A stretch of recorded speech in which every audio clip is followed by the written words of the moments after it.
E eu estou aqui com o psicólogo Augusto Maurício de Almeida Júnior, que atende na Central Plano Assistencial, viu, gente? E eu convidei ele para falar de um assunto muito sério, para falar da importância do Setembro Amarelo, que é uma campanha de conscientização e prevenção também ao suicídio. Tudo bem, Tudo bem, Augusto? prazer, Fernanda. Prazer é meu, boa tarde para Boa tarde. você.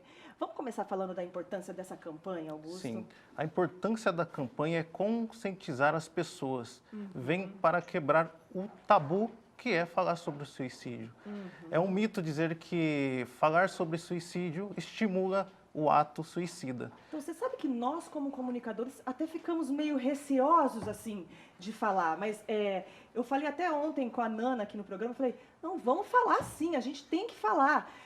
E agora, você falando isso, eu me sinto até confortada, de que é Uhum. um mito achar que falar sobre suicídio vai incentivar as pessoas. Sim, é um mito, Legal. porque um número muito assustador, cerca de 800 mil pessoas cometem suicídio no mundo Meu por Deus. ano. Meu Então é Deus. um número alarmante e a forma de prevenção seria, sim, falar sobre o suicídio, é escutar aquele que mais precisa, que está em sofrimento. Então é muito importante o diálogo, entender esse fenômeno. Uhum. Como é que a psicologia explica o comportamento suicida, Augusto? Bom, o comportamento suicida, a psicologia vê como não um comportamento isolado, ele é Uhum. multifatorial. Não é Uhum. porque, tive a ideia, fui lá e tirei minha própria vida. Não, é uma história que aconteceu antes disso, é uma Uhum. coisa por trás de uma patologia, de um Uhum. transtorno mental. A depressão é uma das doenças mentais que mais contribui para o suicídio, né? Uhum. Então, os números mostram isso. 98% é antecedente por um transtorno mental. Então, assim, a gente não pode falar que toda pessoa que comete suicídio tem um transtorno mental. Tem exceções. Tem exceções. É um número muito pequeno. Aham. Inclusive, hoje, é 11 de setembro, né, que teve o atentado terrorista. Então, nesse caso, né, o atentado não foi suicídio. O cara que jogou o avião não foi porque ele estava em sofrimento, mas sim por um cunho ideológico, Uhum. né, jogou o avião lá.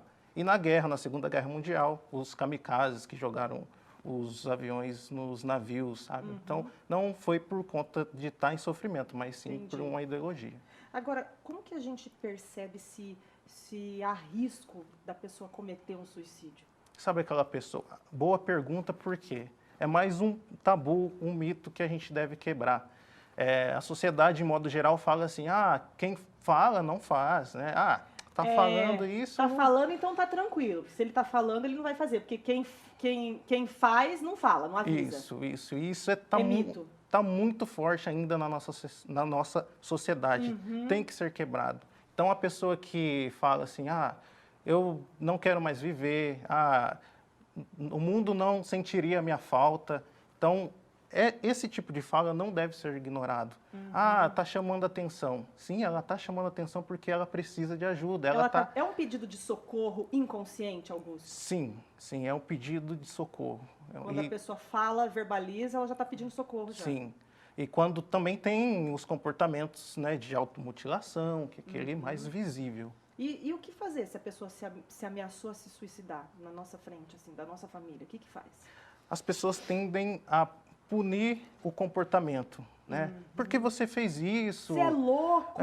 Você não tem amor a mim, né? Você vai deixar a sua família toda, sei lá. E aí piora o caso.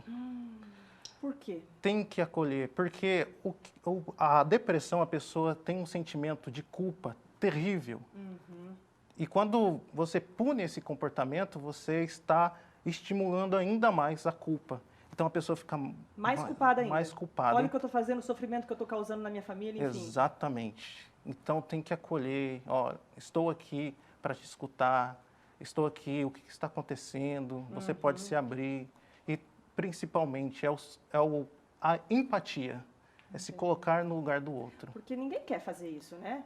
Se a gente Não. se coloca no lugar do outro, troca a lente e enxerga por um outro ângulo, a pessoa não quer acabar com a própria vida, ela, é o que a gente falou ontem, ela quer acabar com aquele sofrimento, né? Sim, eu faço analogia assim, por exemplo, um prédio está pegando fogo, a pessoa está na janela, o fogo está queimando, ela pula, mas não é porque ela quer tirar para a vida, mas não ser queimada, para fugir daquilo. E a dor emocional é terrível, a pessoa quer se livrar da dor e não tirar a sua própria vida, é um sintoma de algum fator emocional.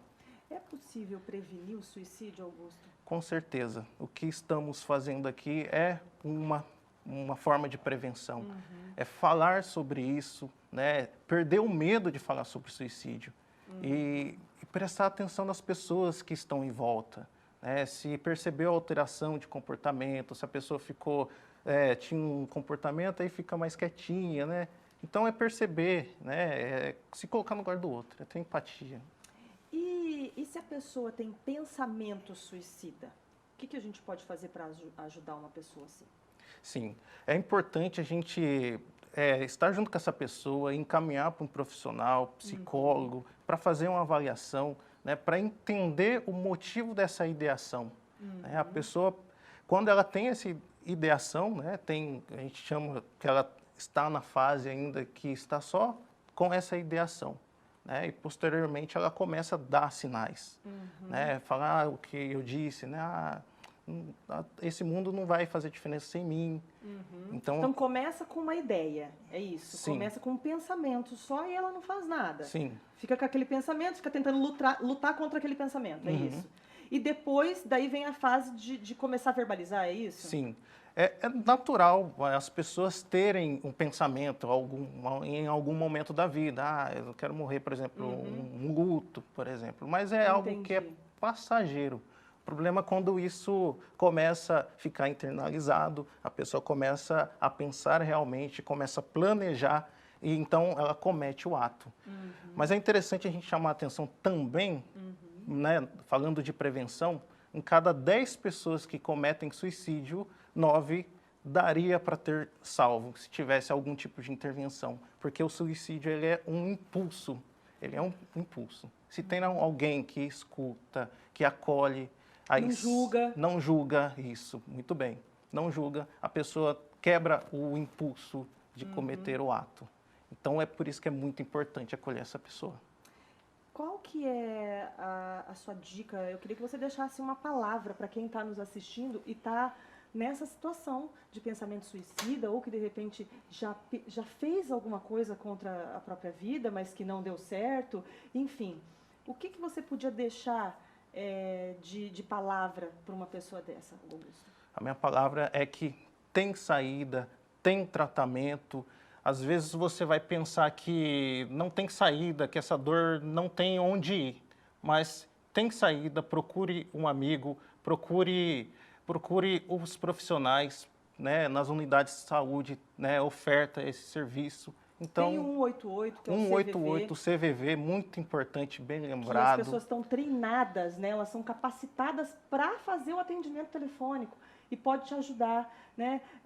Ontem até a gente estava conversando aqui com a Nana, falando dessa questão de adolescentes e tudo mais, do número que tem crescido de adolescentes, né, cometendo suicídio, e ela falou isso, ela falou, fala não tem coragem de falar com pai e mãe, fala com um professor bacana que você confia, não é? Sim. Tem que falar, né? Não pode deixar guardado, né, Augusto? Não pode. O CVV ele funciona 24 horas. Você pode estar ligando e conversando. Não deixe isso tomar conta de você, porque tem solução, tem cura e vai ficar bem. Obrigada, viu? Obrigada mesmo. Obrigado eu. Um beijo para todo o pessoal lá da Central Plano Assistencial.